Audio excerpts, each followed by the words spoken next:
سر تیرا نیزے کی نوک پر. مولانا ظفر علی خان. مولانا ظفر علی خان سب جانتے ہیں بہت متاثر بندہ تھا مگر کہنے پر مجبور ہوا.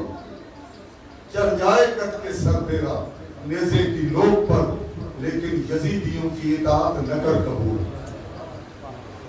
ایک کربلا کی خاک اس احسان کو نہ بھول کہ کرتی ہے تجھ پہ لاش جگر گوشائے بطول. کربلا کے بارے میں کہنا پڑا ظفر علی خان. تو جوش نے کہا جو کسی کے سامنے نہیں جھک رہا تھا, ہزاروں سپاہیوں کی دھمکیاں, خوف, ڈر, 3 دن سے بھوک اور پیاس کی شدت, اُبھی ہوئی تلواریں, تنے ہوئے نیزے, چلوں میں کمانوں میں جڑے ہوئے تیر. بہت بڑے بڑے انسان کا جگر پکا ہو جاتا ہے, پانی ہو جاتا ہے, گھٹنے ٹیک دیتا ہے, سر جھکا دیتا ہے انسان خوف میں, مشکلات کا شکار ہو کر.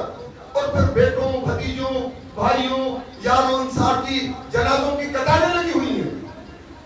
کہا ایک مرتبہ جو کسی کے سامنے نہیں جھک رہا تھا, نماز کا وقت ہوا, اس نے اپنا سر زمین کربلا پر جھکا دیا.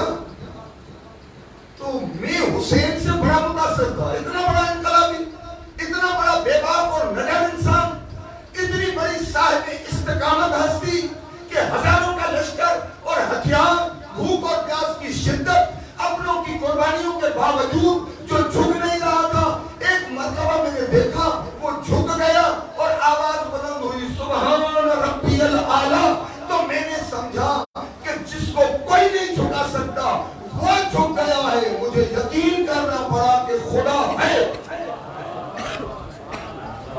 پھر شعر بتائے, سجدوں سے کھینچتا ہے جو مسجود کی جانب, سجدوں سے کھینچتا ہے جو مسجود کی جانب, تنہا جو ایک اشارہ ہے معبود کی جانب کا, جو سجدوں کے ذریعے اس کی طرف بلا رہا ہے جس کا وہ سجدہ کر رہا ہے. کہا مجھے یہ ایک ہی اشارہ نظر آیا جس نے مجھے خدا کو قبول کرنے پر آمادہ کیا کہ ہاں جس کو حسین جھک رہا ہے وہی میرا خالق ہے, وہی خدا ہے. پھر اس کے نانا پر ایمان لایا حسین کے ذریعے, قرآن کو مانا حسین کے ذریعے, قبلے کو مانا حسین کے ذریعے, اسلام کو قبول کیا حسین کے ذریعے. اگر حسین کا سجدہ نہ ہوتا تو میں ملحد مر جاتا. یہ جناب جوش کا عقیدہ. عظمت امام حسین علیہ السلام بلند تر صلوات. اللہم صلی علی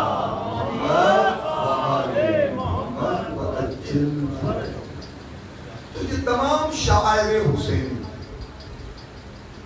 مولا کی قربانی, یہ ہمارے دوہے, ہمارے سوز و سلام, ہمارے مرثیے, ہماری رباعیاں, ہمارے کہے ہوئے اشعار, یہ ہماری عزاداری, یہ ماتمداری, یہ جلوس, یہ مناظرے, یہ محفلیں, یہ منقبتیں, یہ جو پورا سلسلہ ہے, یہ جو پورا ایک تھیم اور فارمیٹ ہے عزاداری کا, یہ ہمیں مولا حسین تک رہنے نہیں دیتا, ہمیں مولا کے ذریعے خدا تک پہنچتا ہے. جس طرح حضرت جوش جیسا ملحد حسین کے سجدے کے ذریعے خدا کی بارگاہ تک پہنچا. مجھے پتا نہیں ہے کہ آج سے کوئی 30, 40, 50 برس پہلے اس طرح نمازوں کا اہتمام جلوسوں میں نہیں ہوتا. اب شہر شہر, گلی گلی, ہر جلوس نماز مغرب میں روڈ پر باجماعت ہو رہی ہے. ایم جنا روڈ پر ہزاروں لوگ کھڑے ہیں, نماز پڑھ رہے ہیں. یہ ان عزاداروں کو نمازی کس نے بنایا؟ یہ اس غلیظ پروپیگنڈوں کو کس نے ختم کیا؟ دنیا کی سب سے بڑی جماعت. پہلے تو یہ اعتراض تھا, لوگ معترض تھے کہ شیعہ نماز نہیں پڑھتے, صبح سے لے کر جلوس میں چلتے رہتے ہیں, یا اسے کرتے ہیں. پھر ہمارے جو بیچارے بے خبر لوگ تھے انہوں نے کہا بس یہی ہماری نماز ہے. صحیح جواب نہیں دیا, عملی جواب نہیں دیا, ان کے منہ کو مسکت جواب دے کر بند نہیں کیا. ہماری نمازیں کہا دیکھو یہ مدد کی لوگ ہیں نماز کا انکار کر رہی ہیں 20-24 گھنٹے جلوس چلتا ہے 4-5 نمازیں قضا اور یہ چلے جا رہی ہیں بس یہی ہماری نماز ہے یہی ہمارا روزہ ہے یہی ہمارا دین ہے یہی ہماری عبادت ہے جب مولوی کی تبلیغ نے اثر نہیں کیا ذاکر کے بیان نے اثر نہیں کیا جب کچھ اثر نہیں ہوتا لا علاج وہ حسین جس کی مزار مبارک کی مٹی کھا کے شفا ہے وہ شفا دینے والے حسین پھر ان کا نفوذ میرے دل تک ہے استاد اخلاق کی باتیں آپ کانوں سے سن رہے ہیں پتہ نہیں دل تک کسی کے جا رہی ہیں کسی کے نہیں پہنچ رہی کچھ لوگ تو یہ بھی کہتے ہوئے نظر آئے ہیں کہ اللہ نے 2 کان دیے اس لیے کہ ایک سے سنو دوسرے سے اللہ اکبر یہ بھی نظریات ہوتے ہیں یہ بھی سوچ ہوتی ہے سب ایک ہی عقیدے ایک ہی نظریے کے مدد تشریف فرما نہیں ہوتے ایسے ہی مگر جب مولا حسین اپنی قدرت کاملہ اپنی حکومت الہیہ کے ذریعے انسان کے دلوں تک نفوذ کرتے ہیں تو پھر یہ تبلیغ اس طرح ہوتی ہے کہ دل آمادہ ہو جاتا ہے بغیر کسی بات و نصیحت کے پھر دنیا نے دیکھا کہ کروڑوں لوگ 100 کلومیٹر کا تقریباً فاصلہ از نجف تا کربلا ان کروڑوں میں 1.5-2 کروڑ کے قریب خواتین 3-4 کروڑ مرد حضرات یہ 5-7 کروڑ لوگوں کا انبوہ کثیر دنیا کا سب سے بڑا اجتماع پھر وہ معترضوں کی زبان پر تالے لگ گئے جو کہتے تھے کہ ان کی جماعت نہیں ہوتی ان کی نماز نہیں ہوتی اب عزادار اب ماتمی حسین کا چیلنج کر کے کہتا ہے کہ مکے میں اتنی بڑی جماعت نہیں ہوتی مسجد نبوی میں اتنی بڑی جماعت نہیں ہوتی یہ 100 کلومیٹر میں پھیلے ہوئے 5-7 کروڑ عزادار ایک بھی بے نمازی نہیں ہوتا اتنی بڑی جماعت کہ دنیا کا سب سے بڑی جماعت کا ریکارڈ بنایا حسین کے مخالفوں نے نہیں حسین کے ماتمیوں نے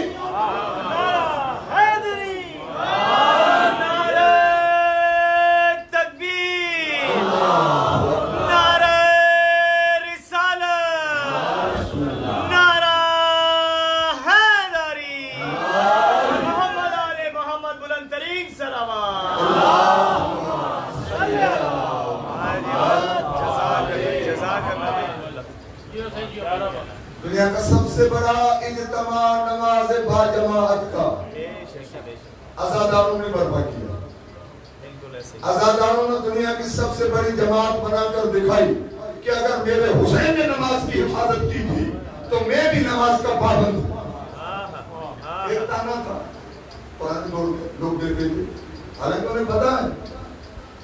انہیں پتا ہے کہ یہ جو عزاداری کے بڑے بڑے اجتماع ہوتے ہیں ان کی خواتین بے پردہ ہو کر گھومتی ہیں سروں پر دوپٹے نہیں ہوتے چادریں نہیں ہوتی برقعے نہیں ہوتے گاؤن نہیں ہوتے یہ ان کا تماشا بنا رہتا ہے ہمیں پتا ہے عزاداری کرنے کتنے لوگ آتے ہیں اور تماشا دیکھنے کون آتے ہیں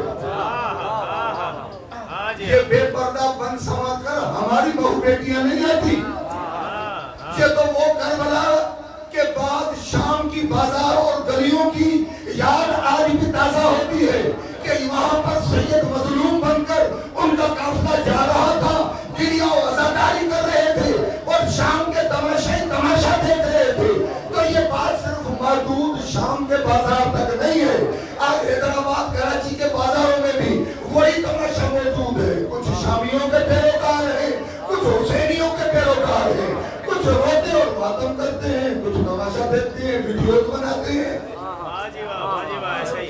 وہ ہمارے نہیں ہوتے ہم تو ماتم میں مشغول ہوتے ہیں ہم تو گریہ زاری میں مشغول ہوتے ہیں یہ تماشائی کو اور کوئی اور ہوتے ہیں ہم تو ہر مجلس میں کہتے ہیں ماتم کرنے آیا کرو دیکھنے مت آیا کیجیے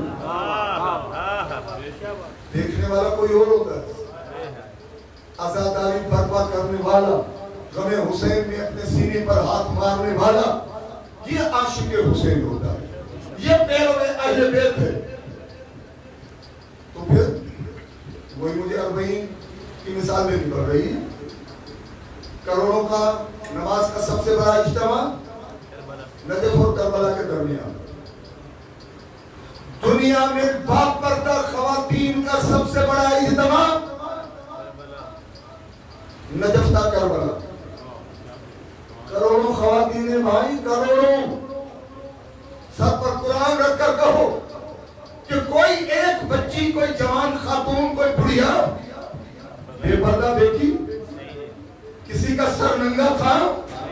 انہیں پتا ہے ہم اس کی بارگاہ پہ جا رہے ہیں جس کی بہو بیٹیوں نے قربانیاں دے کر امت کی خواتین کے پردوں کی حفاظت کی.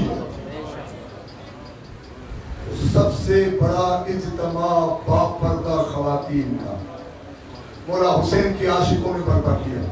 سب سے بڑا اجتماع خدا کی بارگاہ میں سر و سجود ہونے کا، نمازیوں کا، مولا حسین کے عزاداروں نے دکھایا.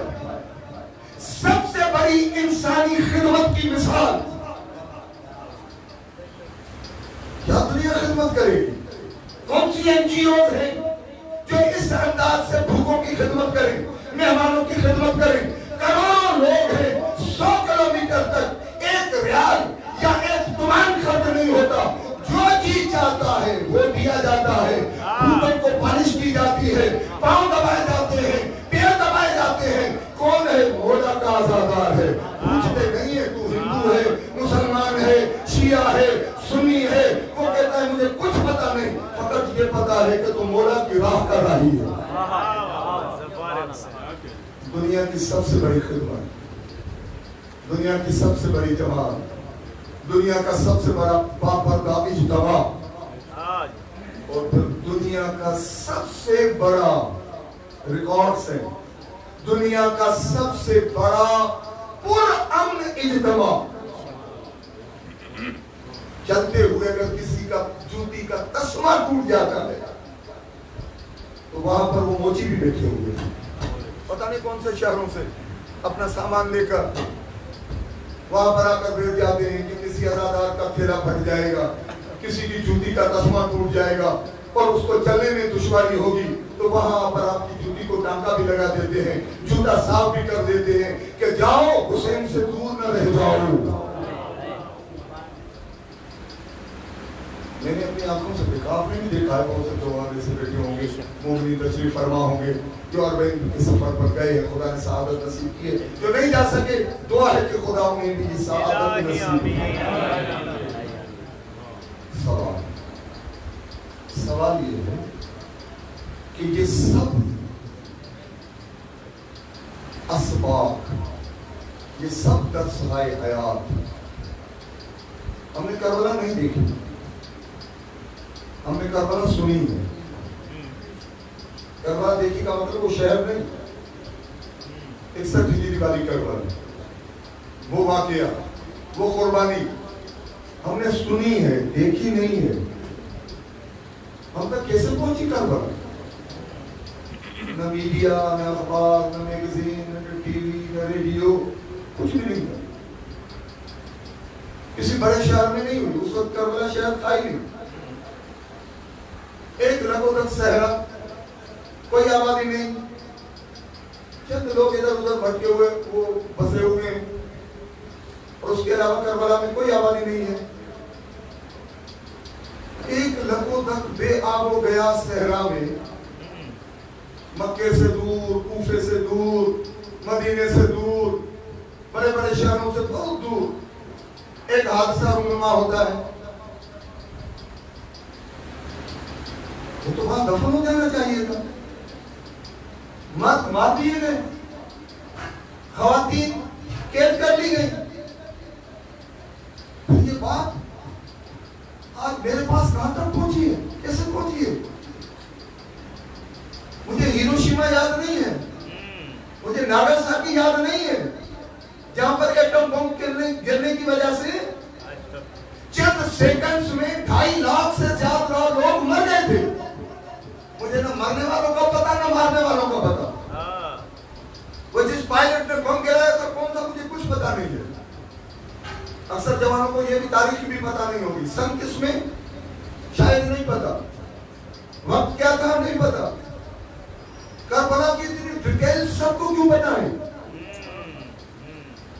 ہیروشیما اور ناگاساکی پر ایٹمی حملہ، دنیا کی بہت بڑی دو عظیم جنگوں میں جس میں لاکھوں کروڑوں لوگ مار دیے گئے، اتنا بڑا حادثہ اور ایک صدی بھی نہیں گزری، فراموش ہو گیا، کسی کو یاد نہیں ہے۔ کربلا یاد کیوں ہے؟ مقتول کا پتہ، محترم بے نظیر بھٹو کو مار دیا گیا، آج تک دنیا ڈھونڈ رہی ہے قاتل کون ہے، اور آج بھی ان قاتلوں کی ناجائز نسلیں قاتلوں کو چھپانے کی ناکام کوشش کر رہی ہے، مگر ہمارے کروڑوں درود و سلام سید سجاد اور جناب زینب عالیہ کی محنتوں پر، جنہوں نے اتنا اشکار کیا، اتنا اشکار کیا، اتنا خوار کیا کہ نام یزید گالی سے بدتر بنا دیا۔ آج کے ہمارے ملک کے کچھ مفتی صاحبان کہہ رہے ہیں کہ ثابت نہیں ہو پا رہا، کسی تاریخ میں نہیں ملا کہ یزید نے حکم دیا ہو حسین کے قتل کا، کیونکہ یہ موضوع نہیں ہے۔ بھائی یہ بات کر کے آپ لوگ اپنی اصلیت ظاہر کر رہے ہیں، کوئی نہ کوئی رشتہ ہے۔ ہم سے پوچھتے ہیں کہ یہ 1400 برس پرانا یزید، اس پر لعنت برآمد کرنے سے اب کیا حاصل ہوگا؟ تو ہم بھی یہی سوال کرتے ہیں، یہ جو 1400 برس پہلے اپنے کیفر کردار کو پہنچ گیا، جہنم رسید ہو گیا، اب اس کی صفائیاں پیش کرنے سے تمہیں کیا حاصل ہوگا؟ تمہیں کیا حاصل ہو رہا ہے بھائی؟ دیا تھا نہیں دیا تھا، صدیاں گزر گئے۔ 61 ہجری کا واقعہ، آج 1441 ہجری، 1380 برس گزر گئے، تم یہ پرانا مقدمہ لڑ رہے ہو، کس کی وکالت کر رہے ہو؟ ہم سے پوچھتے ہو تم کون ہو؟ ہمیں تو بتا دیا گیا ہے، وہ کسی شاعر نے کہا تھا، بتا رہا ہے گھروں پر علم کا لہرانا، مکین کوئی ہو لیکن مکان حسین کا۔ میں نے اپنی شناخت ختم کر دی بابا، کہ یہ اخلاق صاحب کا گھر ہے، جی نہیں، چاہے میرے نام کی تختی نہ لگے ہو، مگر علم عباس دیکھ کر اپنا بھی پرایا بھی سمجھ جاتے ہیں، کوئی نہیں ہے حسینی۔ نام کیا ہے، ذات کیا ہے، رنگ کیا ہے، ایج کیا ہے، شکل کیسی ہے، کچھ پتا نہیں، جو بھی ہے حسینی، مکین کوئی لیکن مقام حسین۔ ہم تو گھر میں جو کھانا کھاتے ہیں اس پر بھی کہتے ہیں نظر اللہ نیاز حسین۔ ہمارے بڑے بوڑھوں کی تو یہ سیرت رہی ہے کہ جب پانی مانگتے تھے تو پانی نہیں، بیٹا سبیل تو پلانا۔ آج ہم دیکھ رہے ہیں نوجوان نسل کی ملنگوں کی باتیں ہیں، ملنگوں کی باتیں نہیں، عاشقوں کی باتیں ہیں، عاشقوں کی باتیں ہیں۔ رواج دو ان باتوں کو کہ میرے گھر کے مٹکے کا پانی، کولر کا پانی عام پانی نہیں ہے میرے گھر کی طرح، میرے گھر کا پانی بھی حسین کی سبیل ہے۔ کہاں تک بچو گے؟ آپ کے ساتھ بڑے تعلقات ہیں، بڑی دوستیاں ہیں، کبھی خوشی میں آ جاتے ہیں، مگر جب آپ نے کالی قمیص پہن لی، ایام ازاں آ گئے۔ کل بھی میں نے یہ حیدرآباد میں کئی مجلس میں عرض کی تھی، مولانا طارق جمیل بہت بڑے خطیب، زبردست مدرس، سرکاری پلیٹوں کو بڑی حیثیت، پاکستان کے سب سے بڑے مدرس، لوگوں نے مان لیا، دیوبندی مکتب فکر کے ساتھ وابستہ، پتہ نہیں کیسے تبدیلی ہے۔ کسی کے ساتھ علامہ طالب جوہری سے ملنے گئے تھے، مناظرہ نہیں کیا، قبلہ شہنشاہ نقوی سے ملنے گئے، مناظرہ نہیں ہوا، اگر جوان نبی سے ملنے گئے، مناظرہ نہیں ہوا، ایسے خوشگوار ماحول میں کچہری ہوئی، تصویر بنی۔ کہ کس نے دل کو تبدیل کیا؟ سوچا ہوگا، سمجھتا ہوں، سوچا ہوگا طارق جمیل نے، 60 برس سے اوپر کی عمر ہے، پاؤں کمر میں لٹکے ہوئے ہیں، پاکستان میں ایوریج عمر 50-60 برس ہوتی ہے، نہ جانے کب بلاوا آ جائے، پیغمبر کی بارگاہ میں حاضر ہوگا تو پیغمبر کہیں گے طارق جمیل دنیا کے درس دیتا رہا. لوگ تیرے لیے مشہور ہے. گانے والوں کو سدھارا, ناچنے والوں کو سدھارا, سیاستدانوں کو سدھارا, رشوت خوروں کو سدھارا, سود خوروں کی اصلاح کر دی, ہیٹروں کی اصلاح کر دی, ساری دنیا کی اصلاح کی. طارق جمیل تو نے اپنے عقیدے کی اصلاح نہیں کی. کیا بات ہے جی, کیا بات ہے. اپنے عقیدے کی اصلاح نہیں. گانے والا سدھر گیا, خود کیوں نہیں سدھرا؟ ناچنے والے سدھر گئے, تو کیوں نہیں سدھرا؟ بد کردار سدھر گئے, سود خوروں نے سود چھوڑ دیا, رشوت خوروں نے رشوت لینی بند کر دی, ظالموں نے ظلم سے ہاتھ اٹھا دیا. کہ طارق جمیل کا بیان سنا ہے, دل میں تبدیلی آ گئی. پھر خود اپنے دل میں یہ تبدیلی آئی کہ اس نے چیخ کر کہا کہ ہر بات کو بدعت بدعت کی فتویٰ مت پکارو. ہمیں حسین میں آواز دے کر رونا بدعت نہیں ہے, مصطفیٰ کی سنت ہے. کیا بات ہے, کیا بات ہے جی, واہ ماشاءاللہ, سبحان علی اللہ. چیخ کر کہنے لگا حضرت علی نہیں, علی کرم اللہ وجہ نہیں. ہمیں بھی کہنا چاہیے, یہ شیعہ اس وقت کیوں کہتے ہیں شیعہ کہ علی مولا علی مولا, ہمیں بھی کہنا چاہیے کیونکہ غدیر میں اتنے بڑے صحابہ کے مجمع میں پیغمبر نے کہا تھا جس کا میں مولا ہوں اس کے علی مولا. اور پھر یہ بھی بیان کر دیا کہ علی مولا کی حدیث میں, حدیث غدیر میں مولا کا مفہوم دوست نہیں ہے.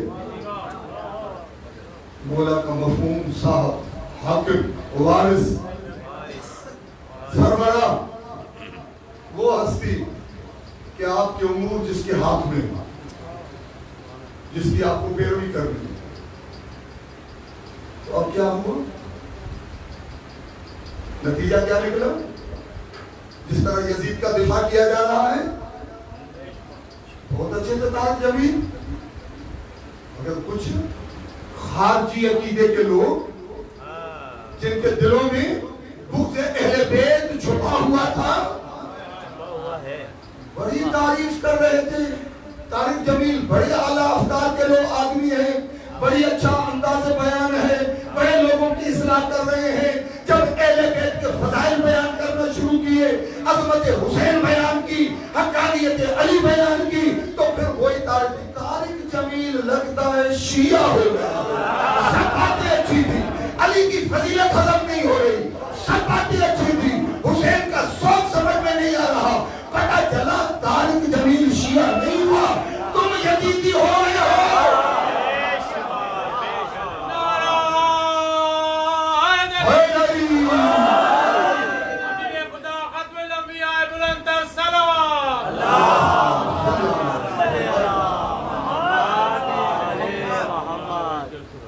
ہر قوم پکارے گی ہمارے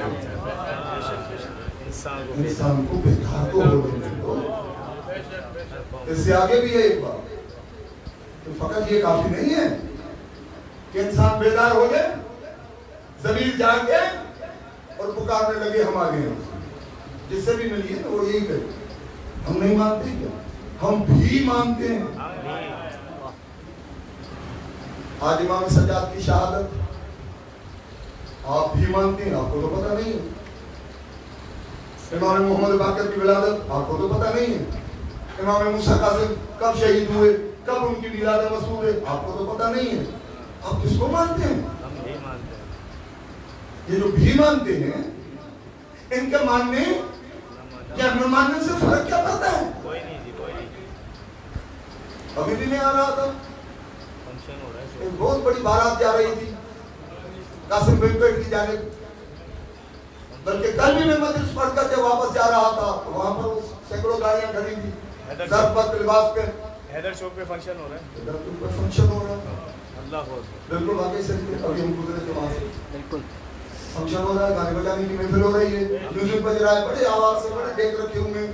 ہم بھی مانتے ہیں. کسی نے اجازت نہیں مانگی, کسی کو پرمٹ نہیں ہے, کسی کو پریشانی نہیں.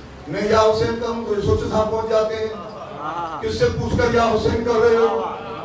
یزیدی کام آج بھی سرے عام ہو رہے ہیں. تو پتا چلا آپ حمایتی کس کے ہو,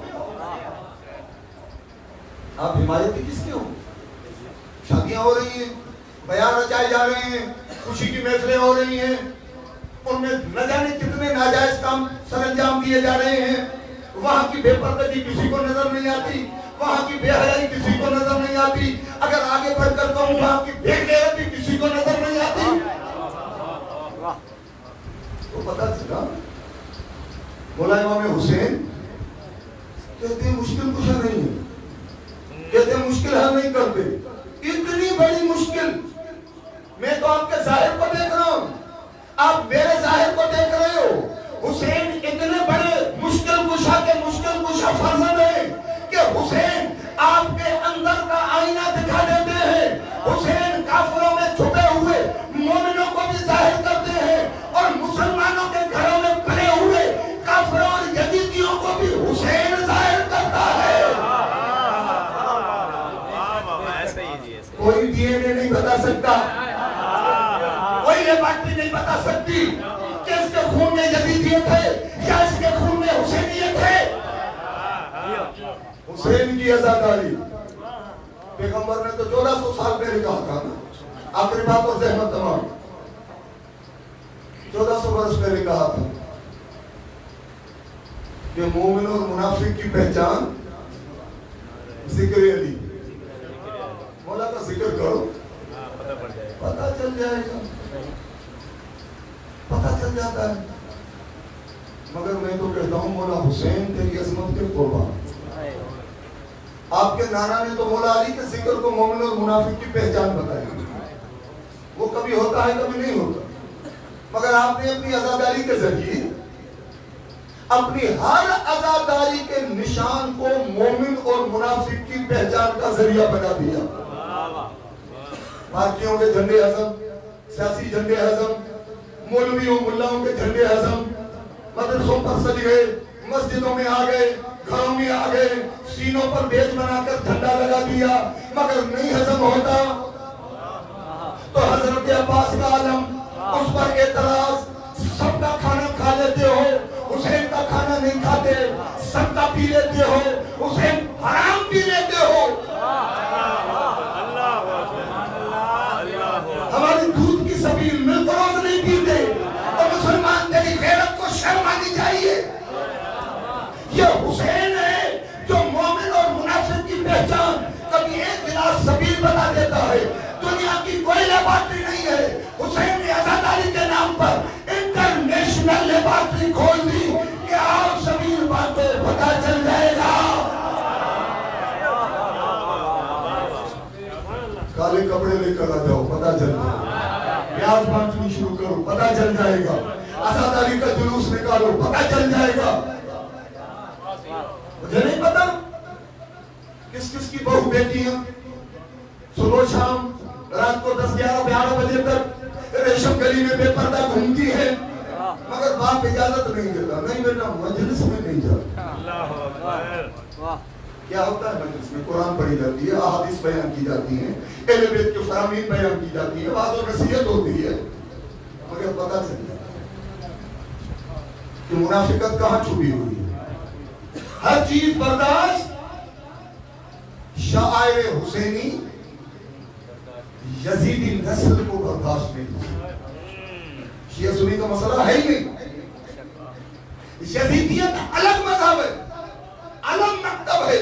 کربلا کے بعد حسین نے پوری دنیا کو دو عقیدوں میں بانٹ دیا، ایک حسینیت ہے ایک یزیدیت ہے۔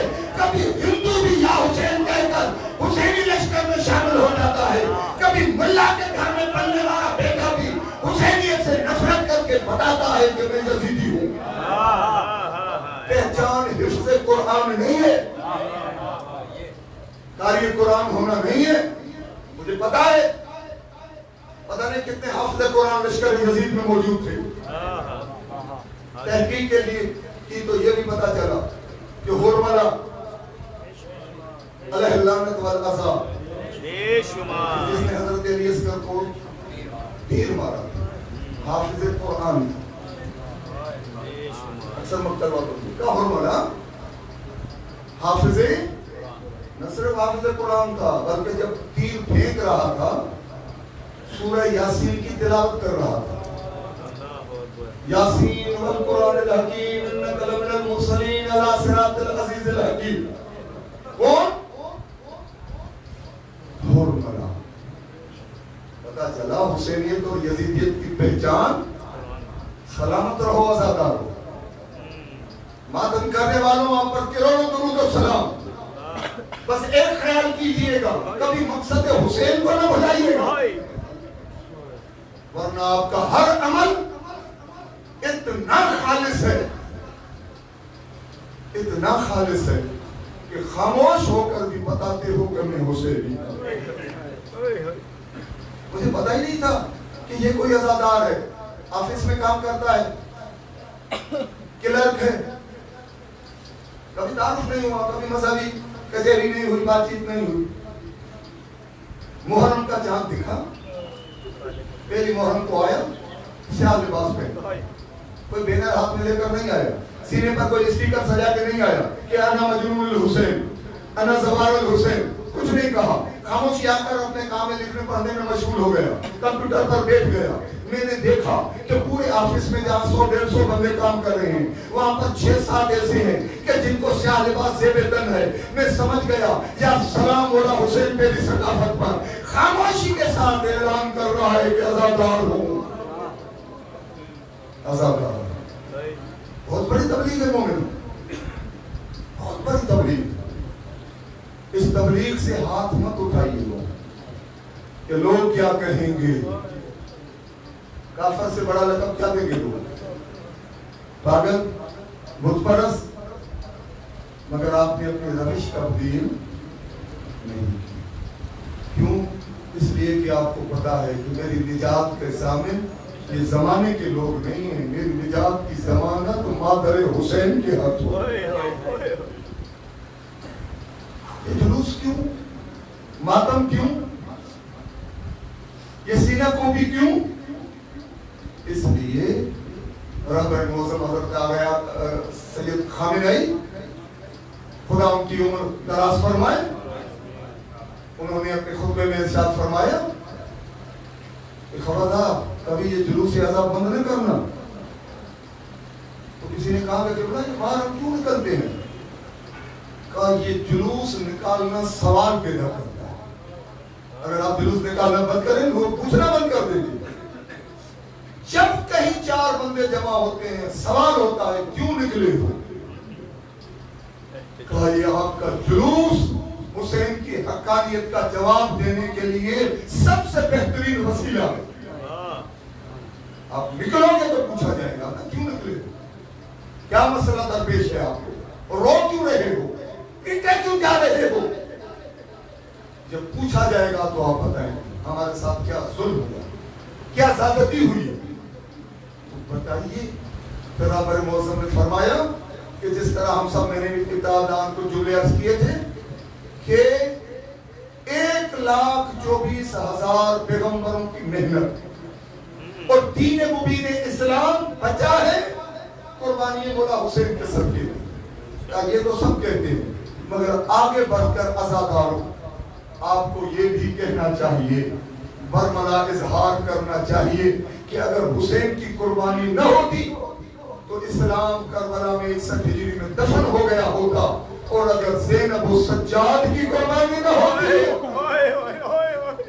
تو شاید آج حسین ہم تک نہیں پہنچتا. یہ سیدہ زینب کا صدقہ ہے, یہ سید سجاد کی محنت ہے. یہ سید سجاد بڑا مشکل وقت گزارا ہے میرے امام نے.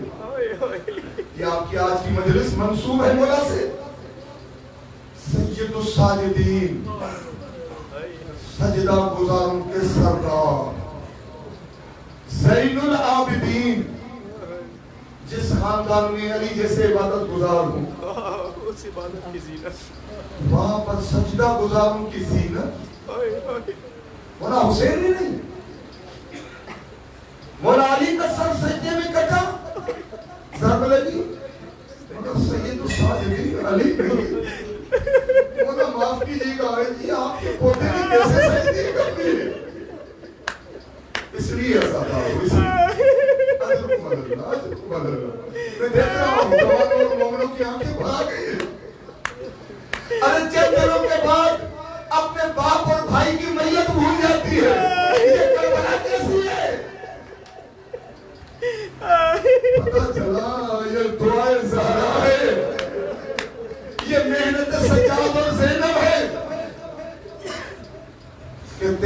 80 برس کے بعد ذکر ہو رہا ہے. آپ پریشان ہو کر بے چین ہو کر دھاڑے مار کے روتے ہیں, سینہ کوبی کرتے ہیں, سر پیٹتے ہیں. شب بیداریاں ہوتی ہیں. مولا میں نے اپنے باپ کے مرنے پر کبھی پوری رات بات نہیں کیا, مگر مولا تیری یاد مجھے سونے نہیں دیتے. اجرکم علی اللہ, اجرکم علی اللہ. بحور الغمام میں ایک روایت دیکھی. چھٹے امام فرماتے ہیں, پتا ہے جب ہمارے دادا کی مجلس ہوتی ہے سب سے پہلے کون آتا ہے؟ کہا مولا کوئی نہ کوئی مومن آتا ہوگا. مولا نے فرمایا نہیں, جب فرشی عذاب بچھاتے ہو نا سب سے پہلے ہماری دادی زہرا اپنے ہاتھ میں ایک رومال لے کے آ جاتی ہے کہ دیکھو میرے بچے کو. مولا نے فرمایا تو وہ مومن اپنے چہرے پر رومال رکھ کر رونے لگا. امام نے آگے بڑھ کر ہاتھ اٹھایا, کہا بھائی سر چھپا کے نہ رو,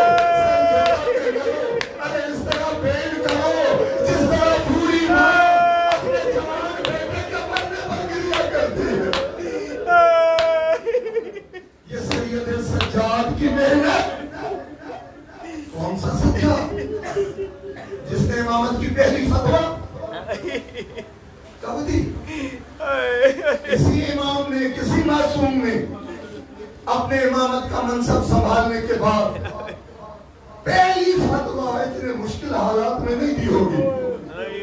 جب جناب زینب نے جھنجھوڑ کر جگایا, سجاد جاگے, سجاد کی پہلی نگاہ مقتل والوں نے کہا سیدہ زینب کے کھلے سر پر پڑی بغیر مکنا و چادر کے.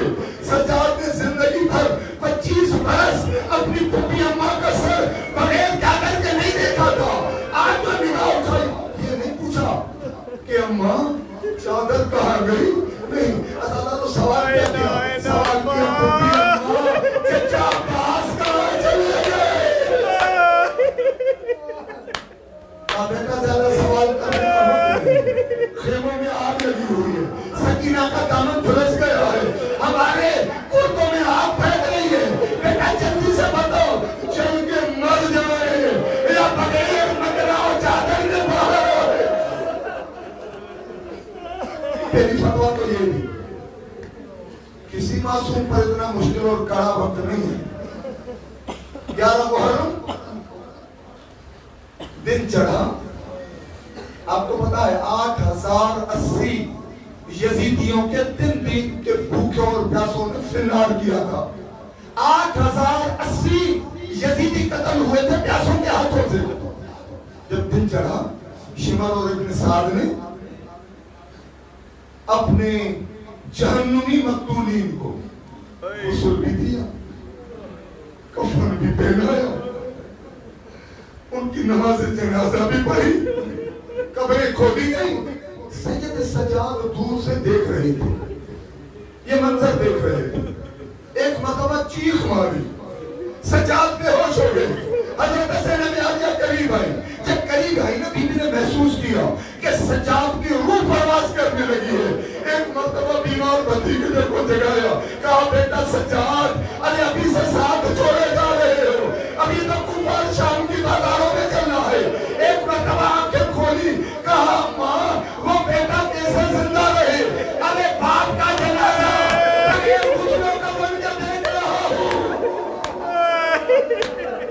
اماں ظالموں کو غسل بھی مل رہا ہے, کفن بھی پہنائے جا رہے ہیں, ان پر نمازیں بھی پڑھی جا رہی ہے. چند لمحے گزرے, حضرت رباب نے جناب زینب عالیہ کو پکار کر کہا مرشد صاحبی, آقا صاحبی, یہ لوگ دیکھ رہے ہیں جو ہاتھوں میں زنجیریں اور رسیاں لے کر آ رہے ہیں. ایک مرتبہ کہا چادریں تو لٹ گئی, بالیاں چھن گئی, خیمے جل گئے, یہ کیا اہتمام ہو رہا ہے صاحب. قریب آ گئی, قریب آ گئی. سید سجاد آگے بڑھے, کہا کیا ارادہ ہے. کہا سجاد سفر کا آغاز ہوگا 11 محرم سے, کوفہ شام کی جانب سفر ہوگا. کہا یہ توق و زنجیر کس لیے. کہا اس لیے کہ ہم تمہیں چین سے نہیں جانے دیں گے, یہ توق و رسم پہنائیں گے. سید سجاد آگے آ گئے. سید